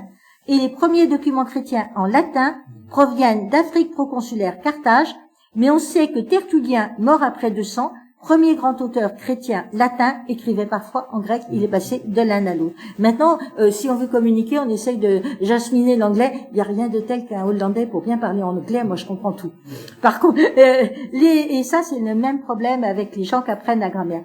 Les écrits intéressants de l'histoire de la liturgie, donc on a différents trucs, on a les rituels, les récits, les prédications. Le premier livre liturgique, j'insiste bien, est la Bible. Donc on va un peu tracer. On a des livres liturgiques, diapo 18, qu'est-ce que je me suis mis? Voilà, en Occident. Et on a aussi des anciennes liturgies latines. Alors là, évidemment, bien sûr, la littérature, il y avait les gallicanes, il y avait les hispaniques, les ambrosiennes. Saint Ambroise de Milan, mort en 397, je me note toutes les dates. Plusieurs métropoles de l'Italie du Nord ont développé des rites propres. Aquilée, Ravenne, Milan, mais seule la liturgie de la province milanaise ou lombarde s'est maintenue au cours du Moyen-Âge et jusqu'à nos jours, en subissant des influences, des contaminations, et même maintenant on continue. Tiens, il est pas mal cette musique. Ah, tiens, elles sont belles ces paroles, et on va regarder. D'ailleurs, moi, j'aime beaucoup quand nous religieux, nous disons la prière à Marie, le Salve Regina du soir. Eh bien, notre prière à Marie, vous avez le Salve romain, vous avez le Salve bénédictin, et nous, on a le grand Salve dominicain. Et chacun va avoir, dans chaque communauté, on va avoir une liturgie un peu spécifique. On a une liturgie spécifique bénédictine, on en reparlera pour le mouvement liturgique, et puis une liturgie spécifique du Carmel, spécifique dominicaine. Et on a des choses extraordinaires, des pièces magnifiques qui sont des lieux d'appartenance. Quand on va à la mèche, c'est au monastère des Clarisses, vous voyez bien que la liturgie n'est pas la même, les chants ne sont pas les mêmes, parce que c'est le patrimoine de telle communauté religieuse, de tel ordre religieux. C'est fabuleux. Donc, 19h30, c'est bon, je craignais pire. Les contacts, donc, de la liturgie de Saint-Ambroise avec d'autres centres ont été nombreux, et on connaît, donc, défense de l'orthodoxie. Il fallait que nos liturgies se défendent contre toutes les hérésies qui arrivaient, contre toutes les déviations, et c'était qui des déviations? Parce que quand la déviation arrive, on ne sait pas au départ si c'est un artefact ou si c'est vraiment quelque chose qui va s'enraciner. Alors, on est là, c'est comme ça, mais le temps, le Seigneur gagne. Et avec le temps, on est gagnant et l'Église est là. N'oubliez pas ce qui nous sépare de nos frères séparés qui se sont séparés avant le Concile de Trente au XVe siècle. C'est un homme, le pape, une femme, notre dévotion à Marie, une chose, l'Eucharistie. Et grâce au pape, grâce à cette unité du pape, on arrive à avancer, la communauté avance derrière son pasteur qui a la bonne houlette avec le beau bâton recourbé. Les synaxes. Sommet, source de toute la vie de l'Église. Vous avez une littérature sur la messe, de quoi tapisser ma première chambre de bonne quand j'étais étudiant. Et encore, je crois qu'il n'y aurait pas eu cette place. Mais c'est pas grave. Il faut avoir un peu de vocabulaire. Donc, manifestation d'une Église implantée. Qu'est-ce que j'ai raconté? Ah oui, c'était sympa. La communauté apostolique des apôtres voulait assurer quotidiennement le service de la prière. Vous voyez que nous, on a on a la chance d'avoir l'Eucharistie quotidienne, et on se rassemble pour la synagogue, pour le jour important, le dimanche. Les premiers moines se rassemblaient, les moines qui vivaient seuls, et puis qui se rassemblaient le dimanche pour le monde. Et là, pour assurer la prière, il y a des allusions du Nouveau Testament qui permettent de connaître les temps de la prière des premières communautés chrétiennes, qu'il s'agisse de la participation à la prière au temple ou de celle assurée dans les maisons particulières. La première heure, la troisième heure, c'est 9 heures. On le trouve en actes 2, 1 et 15. La sixième heure, il priait, acte 10, 9. La neuvième heure, acte 3, 1 et 2. Donc ces indications sont commentées par les pères comme justification donc de la liturgie des heures, la grande liturgie et tout. On parle de bréviaire, c'est brevilocum, bréviaire, brevis, c'est abrégé. Et on parle de prière du temps présent. Et qui sont, au début, ils sont sortis, moi j'ai sorti à Sigolon. Pareil, il a été édité. Crétin, il a été renouvelé en 1978 ou 79, une nouvelle version parce que la langue évolue, donc les textes, les traductions évoluent. Généralement, dès les origines, donc les églises dès les origines ont des deux moments principaux de prière du soir et du matin qui s'adressaient à l'ensemble des communautés. Et dans les églises, dans les récits des pères de l'église, il y a des exhortations adressées aux chrétiens pour les presser de participer à ces rencontres quotidiennes. Les catéchèses baptismales de Jean Chrysostome en parlent et on se retrouve aussi régulièrement pour l'enseignement. Vous voyez que notre foi se réfléchit. C'est pour ça qu'on présente Marie qui apprend à lire dans toutes nos églises de Provence. Une telle léguérée, lire de l'intérieur. Le journal, alors il y a des journaux aussi. Alors Égérie, la pèlerine, qui nous a raconté comment ça se passait quand elle est allée voir les communautés chrétiennes sur la terre de Palestine. Donc on participait, les fidèles à l'époque connaissaient par cœur les psaumes. Jésus aussi, hein, mon Dieu, pourquoi m'as-tu abandonné? Il les connaissait. Pourquoi? Puisque lui il les connaissait, pourquoi est-ce que nous on les connaîtrait pas par cœur, hein? Franchement. Et eux aussi les connaissaient. Vous allez. On avait, donc il n'y avait pas que l'Eucharistie. C'est-à-dire qu'en fait, ce qu'il faut comprendre, c'est qu'il les récitait tous les jours. Oui, tous les jours. 2 fois par jour. C'est ça, en fait. Et on ne célébrait jamais l'Eucharistie sans avoir prié avant ces heures, entre guillemets. Mais oui. Hein? Donc, que ce soit les vêpres ou que ce soit les laudes, par exemple. La messe le soir, elle a été tardive, hein, quand même, je voudrais pas dire. Bien sûr, c'est surtout le matin. Oui. Ce matin, donc, voilà, il y avait vraiment cet entraînement. Donc, et la mémoire était très importante. On mémorisait beaucoup, il n'y avait pas de livre. Oui, ça. Tout était avec le cœur, par cœur. Et on répétait, vous voyez que s'il y a des répétitions dans les textes, c'est pas des erreurs de style, c'est pas pour avoir 0 en français, mais c'est pour se souvenir, pour avoir ses points d'appui, pour bien se repérer à tout moment. Qu'est-ce qu'on a donc on a vu les lectures. On a très peu d'informations sur le choix des lectures pendant les synaxes. On sait que pendant le carême, le livre de la Genèse faisait l'objet d'une lecture suivie. Les actes des apôtres pendant le temps pascal, ça moi je vous en reparlerai, surtout pour ce qui se passe maintenant. Pareil pour le chant, chanter, célébrer Dieu, psaumes, hymnes, cantiques, cantiques de l'Ancien Testament, cantiques du Nouveau, et ça aussi on les retrouve dans les heures matin et soir. Et puis pour les personnes qui sont un peu, bref, qui n'ont pas le bouquin ou qui n'ont pas leur smartphone sur eux, parce que maintenant on a tous sur ces engins-là, eh bien on a l'Angélus, la prière de l'Angélus qui sonne 3 fois par jour, et c'est vraiment le cadeau qui nous a été fait.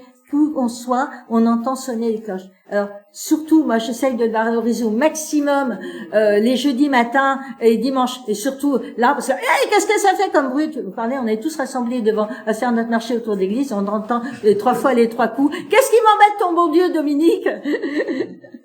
Et, j'ai le droit. Et puis à midi, pareil. L'Angélus. Prière 3 fois par jour. Vous inquiétez pas, ils le disent, mais dans le fond, je m'inquiète pas du tout. Pour l'instant, les litanies, des suites d'invocations, il y a pas mal de prières litaniques, et n'oubliez pas, quand on verra dans la messe, il y a plein de prières répétées. Hein, Agneau de Dieu, Sanctus, on les répète et on nous dit, ouais, il en faut 3, pas plus et tout. Attendez, le temps qu'on aille chercher ceci, cela, on peut les renouveler et tout. C'était une ouverture pour ça. Ne soyons pas des sclérosés sur la liturgie. Sinon, on vit plus en communauté. Il y a les coincés de la liturgie. Pourtant, il y en a, je sais. Heureusement que j'ai Catherine à côté de moi. Hein. Ce qui est vraiment, Oui. vraiment visible dans la liturgie orientale, c'est ça, c'est ce caractère répétitif Oui. qui entoure d'une manière circulaire les kyriés, les amen, il y a énormément Les de gestes prières aussi. litaniques, de prières litaniques qui reviennent. Oui.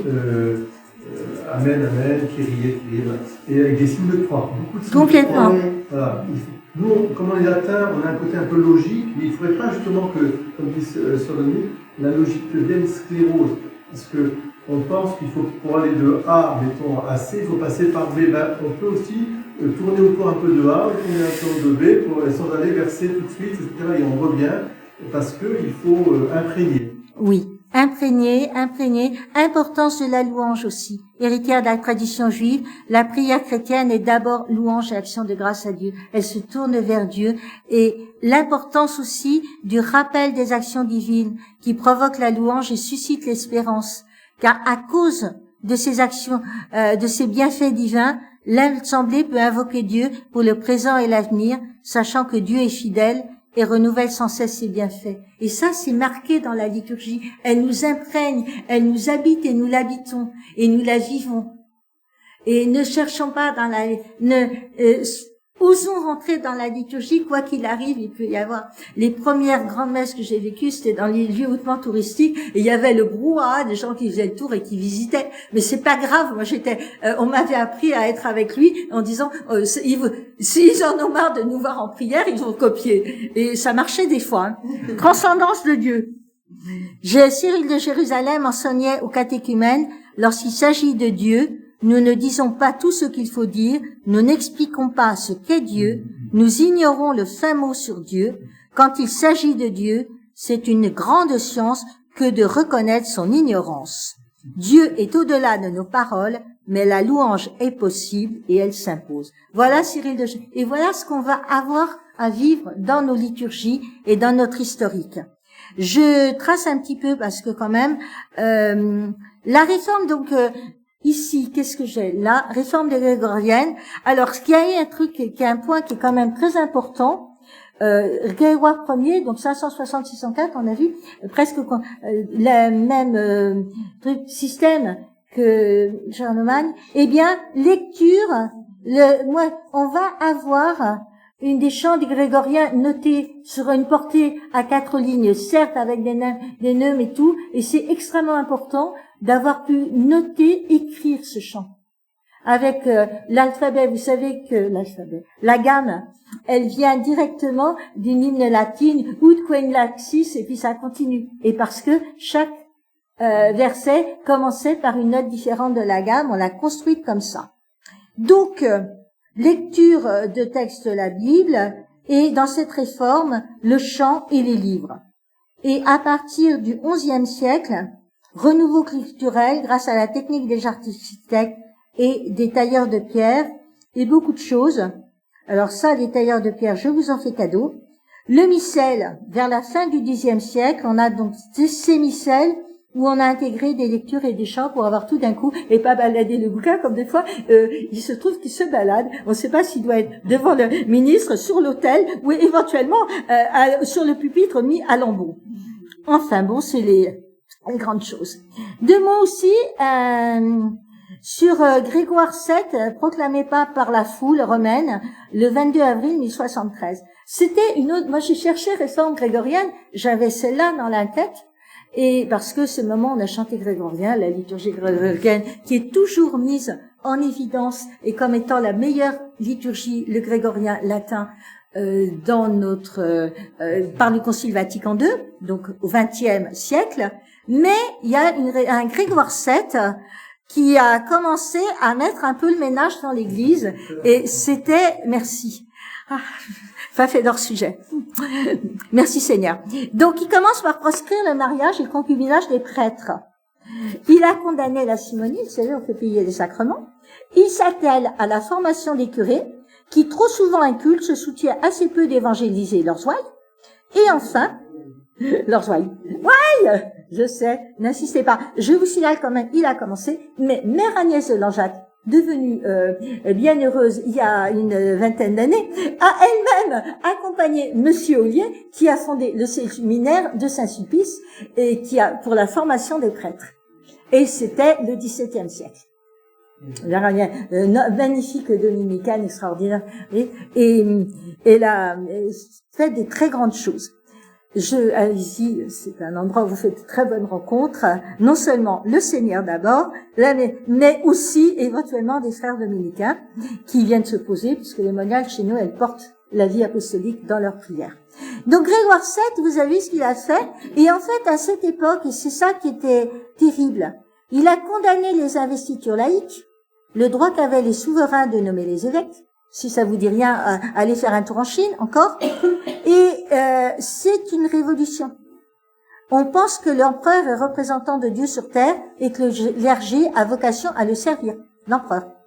Les laïcs illettrés qui rencontrent le message chrétien par les voies d'une catéchèse concrète, l'iconographie des églises, les livres d'images, les premières BD, c'est nos églises. Les drames liturgiques, donc qui étaient joués, les vies des saints récitées et chantées, et la parole qui leur a été proclamée dans la langue de tous les jours. Donc les moines de Cluny vont donner une ampleur inédite à la prière pour les morts.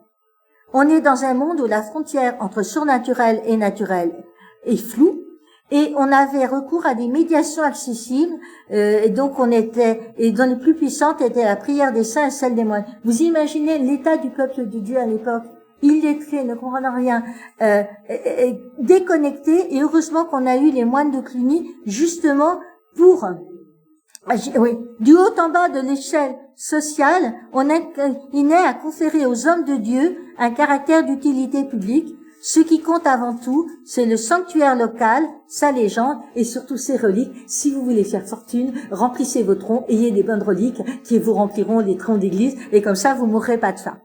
Et donc à partir du Xe siècle, l'Église va canaliser cette piété populaire que les papes récemment, François, ont bien remis en exergue. C'est très important, nos actes de piété populaire, et concentrer sur la personne du Christ et des apôtres une ferveur qui avait tendance à se disperser entre d'innombrables intercesseurs en même temps qu'elle élargira les horizons en relançant la piété mariale. Donc la religion médiatisait le sacré et concrétisait le surnaturel, et la vie religieuse de tous les jours n'était guère intériorisée, hormis parmi l'élite des prêtres. Et c'est pour ça que je vous ai parlé de ce temps, de ce XIe siècle, qui était quand même un XIe siècle très lourd. Je voulais vraiment vous en parler comme ça, rapide. Je vous ai dit, j'ai fait catéchumène, flash et tout. Et pour le plus grand nombre, la foi demeurait une affaire de pratique et de gestes où se trouvaient privilégiées les conduites les plus exigeantes sur le plan de l'effort physique. Abstinence, jeûne, pèlerinage pénitentiel, pèlerinage de dévotion à Saint-Jacques de Compostelle, surtout, puis Jérusalem, et on accordait moins d'importance à l'assiduité aux offices. Ce qui se comprend puisque seuls les clercs, du moins ceux qui entendaient le latin, pouvaient avoir un contact direct avec les textes. N'oubliez pas que tous les textes, ils étaient dits en latin, d'une langue qui n'était pas populaire. Alors le contact du peuple de Dieu était là. Vous vous rendez compte de la chance qu'on a? On est au XXe siècle, voire au XXIe. Donc l'Église était là, elle est devenue de plus en plus indépendante grâce à ce Grégoire. Donc réforme grégorienne, concile de Trente à Trente en Italie. 1400, c'est parce que des fois on se dit que le concile de Trente il était en 2030. Non, pas du tout. C'était 1545-1563. Et en fait, c'est le contrebalancement au moment de réforme, parce que vous avez vu, l'imprimerie est là, la Bible est accessible à tout le monde, et finalement, il y a des magnifiques controverses avec des gens dont on vous parlera un jour, qui sont somptueux. Mais beaucoup de pasteurs du début du XVIe sentaient le besoin d'un renouveau dans les pratiques des fidèles à l'écart de l'Eucharistie. On a réagi contre les coutumes populaires entachées de superstition, tournées vers des aspects superficiels, et de nombreux évêques se rendent au concile convoqué à Trente par Paul III en 1514, et ça a marqué tous leurs débats au cours de sessions qui se sont déroulées jusqu'au 1563. Il y a intérêt à les prendre jeunes, les minous en 1514. Et donc, le contexte s'est réuni, réforme protestante. C'était en pleine réforme protestante, oui. Ça a été, comment dire, fractionné à cause des conflits, bien sûr. des guerres, donc ils sont revenus plusieurs fois à 30. Ça a été épique. Oui. Je crois que la réforme du Concile de Trente, évidemment liée au protestantisme, il y a d'abord l'affirmation positive de l'Eucharistie. Oui. L'Eucharistie, donc c'est très important avec la bien dévotion, sûr. l'adoration, etc. Le respect pour l'Eucharistie, la présence réelle, qui va donner évidemment tous les sorts, je dirais, de l'adoration en particulier, et du tabernacle, de conception, je dirais, architecturale tout autour de l'Eucharistie, qui est magnifiée avec des messes chantées, ainsi que tous les sorts aussi de la musique baroque, des messes chantées, et puis aussi une purification aussi, parce que comme c'est une réponse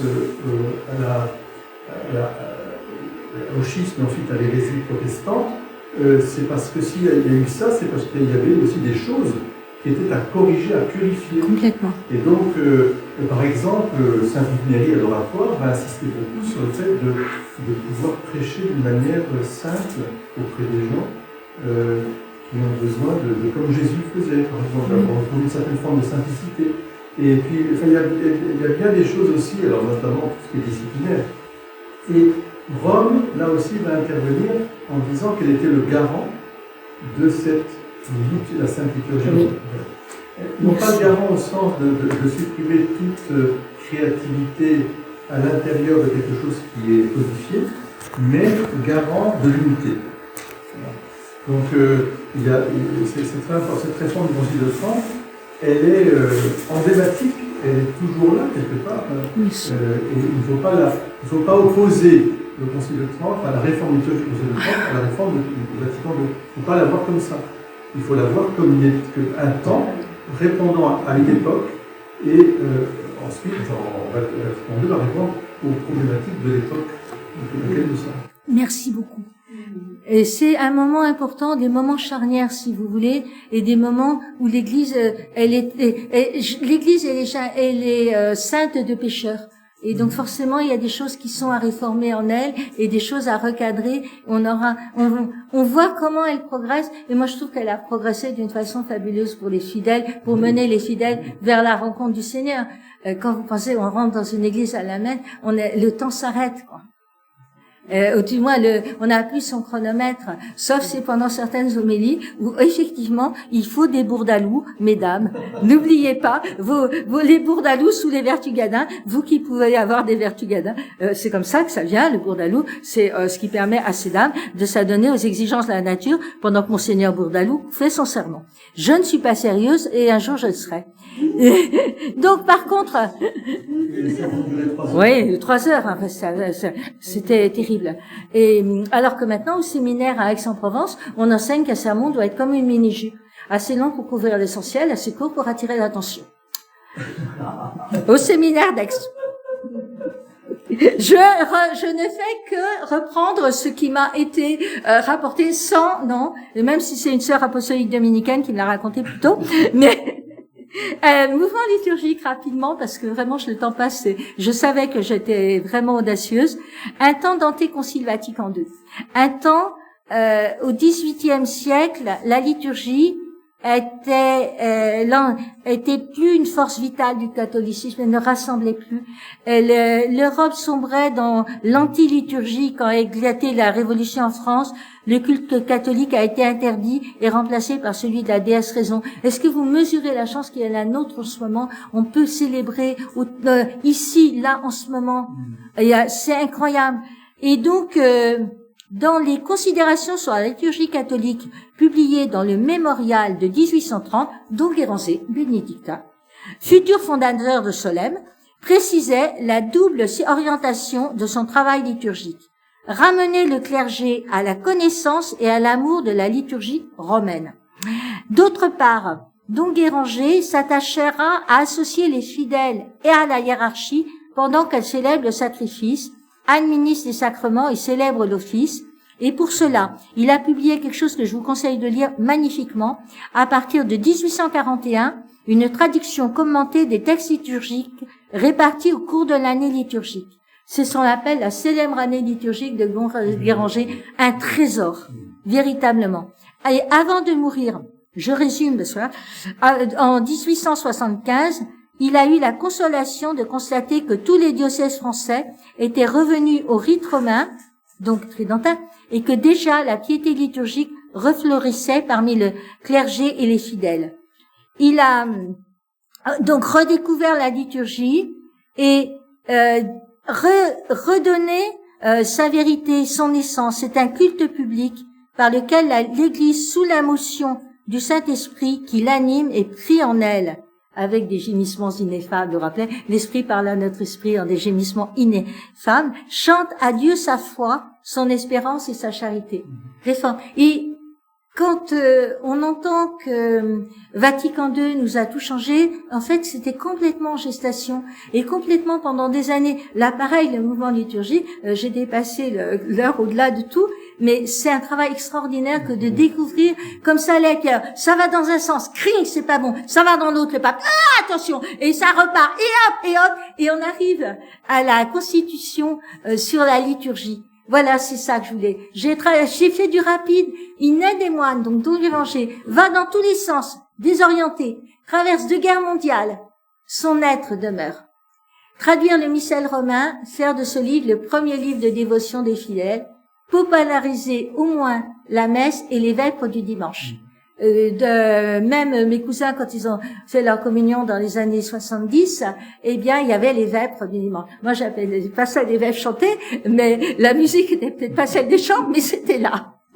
En fait, il y avait les vêpres du dimanche, on les avait restaurées, et ça fait pareil, ça fait partie peut-être des choses qu'on pourrait penser à restaurer après le repas de la famille, une célébration pour chanter les vêpres et peut-être se quitter avec cette notion qu'on a chanté ensemble, on s'est appliqué à écouter l'autre.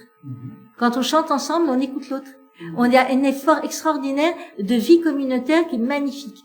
Donc les vêpres, effort pour rendre la piété plus liturgique, communion pendant la messe. N'oubliez pas que Saint Louis ne communiait très peu, une fois de temps en temps, qu'il a fallu que Thérèse de Lisieux pleure auprès du pape pour avoir le droit de faire sa communion jeune et communier souvent.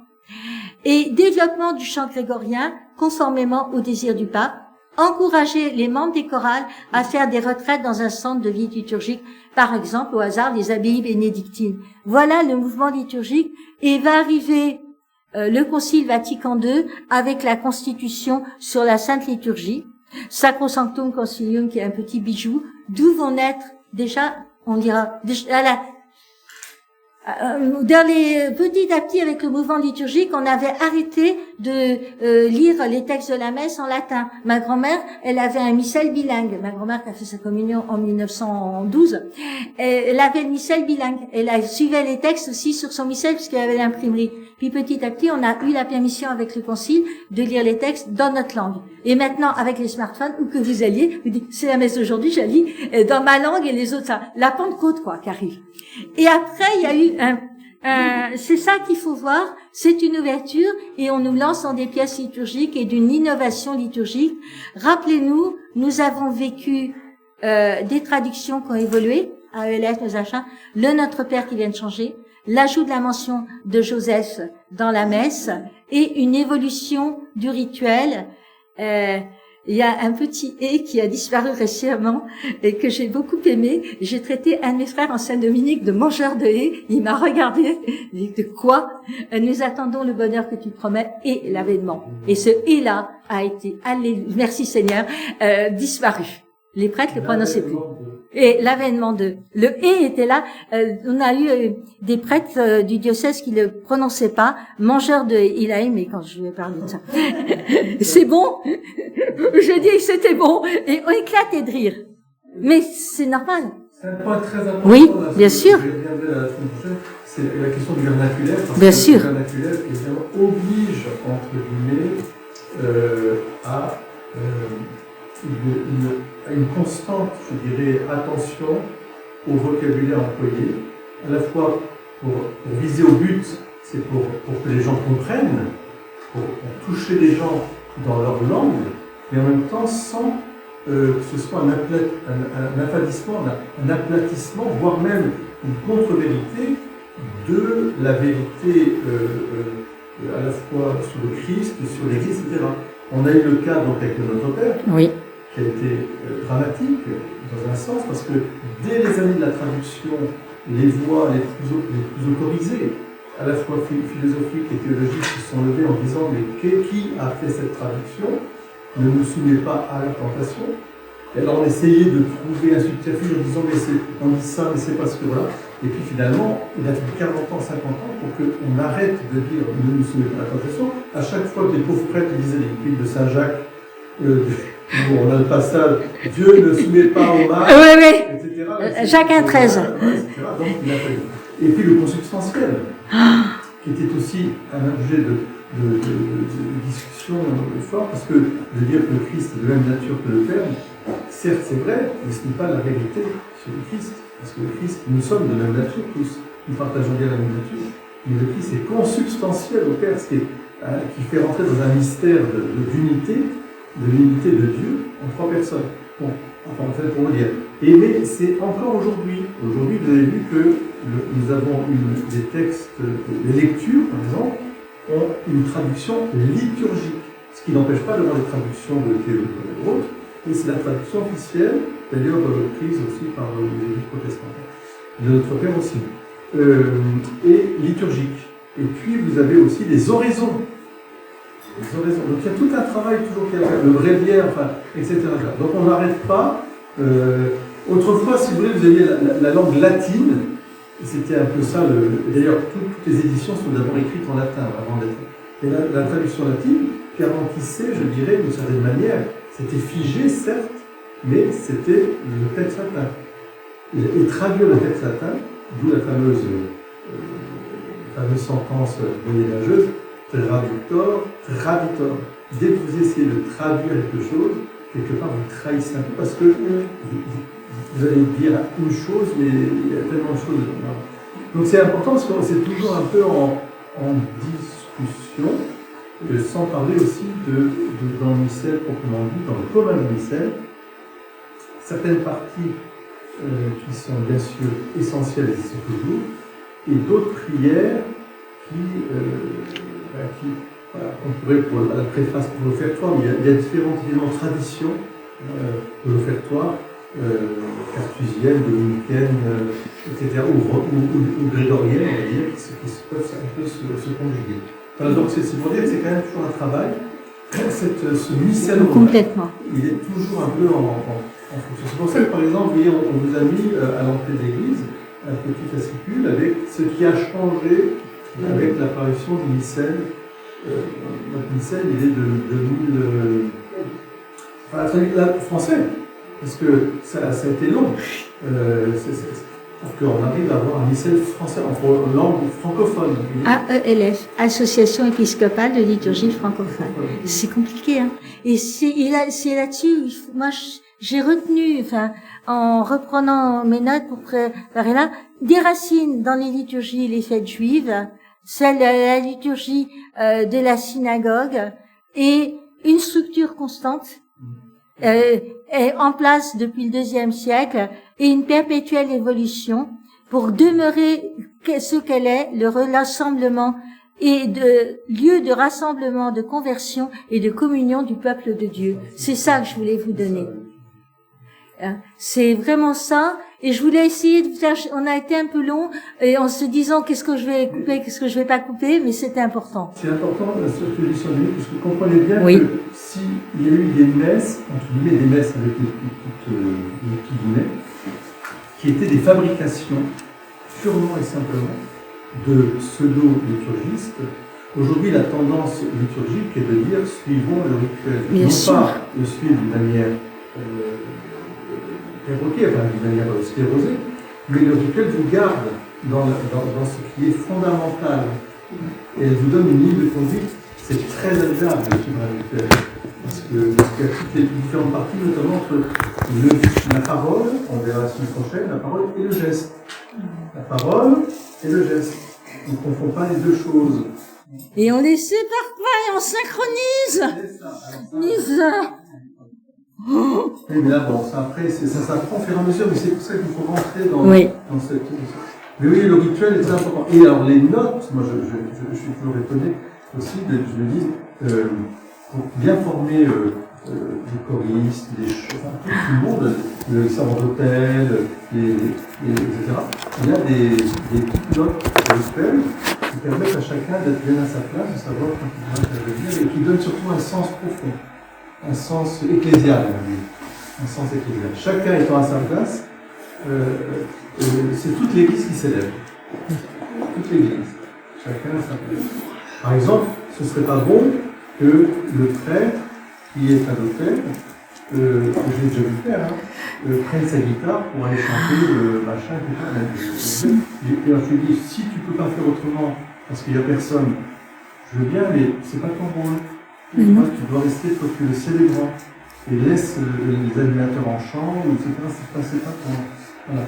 Bien sûr, s'il y a vraiment le servant d'hôtel, le lecteur, à l'accueil, les offrandes, la procession d'offrandes qui est tellement importante, les processions qui sont si belles. Mais c'est parce qu'il y a une intelligence de la liturgie qui va revenir. Il y a une éducation. Ça fait pas longtemps, mon père, que on a fait des formes, que la liturgie est une matière à part entière dans les facultés de théologie. Il faut vraiment être lucide. Ça fait quoi? Même 50, 60 ans? Moins d'un siècle. Et pourtant, c'est tellement important. Comme vous dites, on se repose sur les rituels. On se repose sur les sens.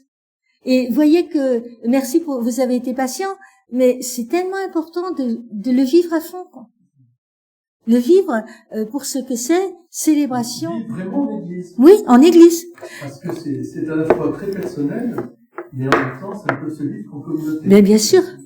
Nous sommes membres d'un corps. Oui. Et effectivement, comme disait Saint Denis, même si vous êtes assis au fond de l'église, apparemment, vous participez. Alors, c'est la fameuse salle de Mossès, merci, qu'on embrasse Martine. Bien sûr. Il était intervenu tout de suite au moment du concile, et puis, bien sûr, dans ses écrits, en disant il y a une déviation de la participation active. Il n'a jamais été dit que tout le monde devait bouger dans tous les sens, etc. C'est pas ça, la participation active. Participation, en latin, le texte, ça consomme tout le concilium sur la liturgie, c'est participation actuosa. Actuosa, oui. C'est-à-dire, dans l'être, enfin, c'est une action, c'est-à-dire, c'est une participation de l'être tout entier.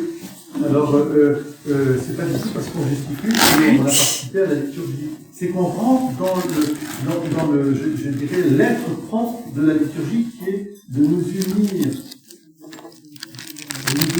par le Christ, dans la puissance de l'Esprit Saint, au Père. Donc la personne qui écoute, par exemple, qui se lève et qui dit Amen. Ah oui, moi j'aimerais, on fera une répétition, mais j'aimerais beaucoup que le Amen de la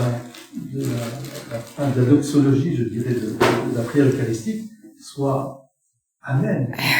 C'est vraiment quelque chose qui doit être exprimé, la ratification de l'ensemble du peuple de Dieu qui prie de la liturgie. Amen. Alors, évidemment, vous allez me dire, il va de temps en temps, on pense à autre chose, moi aussi, rassurez-vous. Mais c'est vrai que c'est important, c'est le moment où on ratifie la prière eucharistique. Et comme les offrandes doivent être apportées devant l'autel. Oh non, mais une vraie profession de... Mais ça va venir. Parce qu'une vraie procession des oblats qui suit les paniers de quête et qu'on ne confonde pas que ce soit la quête et tout. Parce que c'est l'offrande de nos blessures, de tout notre être qui est au bout. Il y a des chants magnifiques, des pièces de chants qui sont extraordinaires pour l'offertoire. Mais je pense que quand on fait des erreurs, c'est parce que les gens n'ont pas compris le sens, à quoi ça servait, que ça voulait dire, c'est tout. C'est parce qu'on ne comprend pas le sens, parce qu'on le fait d'une manière... Moi, je me rappelle, j'arrive à une autre paroisse, et je vois un brave homme qui me disait, alors, il y a, père, ne vous inquiétez pas, je sais qu'il y a tant d'hosties, alors, le prêtre le laissait faire. Alors, il allait, il ouvrait le tabernacle, il sortait et alors, je lui dis, il s'appelait Joseph, mais il faisait ça avec toute ingénuité. Oui, bien sûr. Je lui dis, Joseph, non, tu n'es pas habilité à ça, c'est pas... Ah bon? Ça fait... Je lui dis, mais attends, je vais t'expliquer, voilà. Et après, alors, il me demande, merci, je C'est ça. Parce qu'on banalisait tout, quoi. C'était comme s'il y avait... Voilà. C'est un peu comme les prières, comme la prière eucharistique, là, pareil aussi, c'est dans les années 60, 80, 90, même en 2000. Je vais sur les parents secrets. Et j'arrive, ma première messe, prenant un poste, bon, mon prédécesseur qui était là, à côté de moi, un hôtel, et puis je vois qu'il fait comme ça, puis il commence à prier eucharistique. Oui. Bon, j'ai rien dit parce que je venais d'arriver. Puis, bien sûr, quand j'ai pris les choses en main, j'ai dit, c'est pas votre rôle. Mais on est tous ensemble, parce que c'est une mauvaise conception, là aussi, de l'église qui célèbre. Tout le monde doit célébrer, mais tout le monde doit faire tout. Tout le monde fait tout en même temps, etc. Mais non. C'est pas une communauté, ça. C'est pas ça. Mais on a le droit à... Non, c'est pas une question d'interdit, là, c'est un peu l'exclusion, là, c'est pas une discrimination, c'est au contraire une vision vraiment, comment dire, ecclésiale, de ce qu'est le ministère, et vous savez ça de ce baptismal, le ministère eucharistique. Et oui, tout ça, ce sont des questions qui ne sont pas à débattre, elles sont à vivre. Oui. Et la prière universelle. C'est la prière très importante. Mais c'est pas peu récent. Ah non, Non. pas du tout, c'est très ancien, ça a été remis. Alors vous avez raison, Geneviève, totalement raison. C'est que les prières universelles, vous les trouvez dans les monastères, parce qu'il y a toujours des prières pour le peuple qui étaient récitées à la fin des offices. Et ça a été réintroduit avec force par le Concile Vatican II. Et avec justesse, et alors en insistant, je vous dirai un petit peu la chose prochaine, mais en insistant sur le fait de l'archétype de cette prière universelle, c'est la prière du vendredi saint, à Populum, qu'on dit, avec toutes ses oraisons. Et vous savez que la prière, elle commence comme ça. Oremus, prions, et temps de silence. Ensuite, la petite oraison, et puis prions pour le pape, voilà, temps de silence. Et c'est vrai qu'il faut introduire, on va voir ça, hein, pour améliorer, un petit temps de silence entre l'intention de prière et la prière, Seigneur écoute nous, Seigneur est de se nourrir, il faut un petit temps de silence. Et moi, et il assiste, il le fait très bien, oui. Et en même temps, il faut que ce soit assez bref, parce que là aussi, c'est nos prières des je pense que c'est bien de le faire, parce que ça intériorise un peu. Dans les formes du langage, c'est important. Voilà, mais il n'y a pas bien d'autres choses. Je suis là que moi au monastère, tous les ans, on devait célébrer une messe vérifier tous les gestes, si on vivait bien le rituel. Parce que, au fur et à mesure qu'on célèbre la messe, on ne sait pas qu'on ne veut pas le faire, mais si on oublie, et alors, la messe, il faisait son c'est pas mal, mais alors il y a ça qui est un peu au moins, ça et ça et ça. Corriger. Merci beaucoup. Merci pour la patience. On est intarissable avec le Père Gabriel. Et surtout, on a une chance énorme, c'est d'être dans la même unité, dans la même tribu. Merci Dominique. Merci à vous.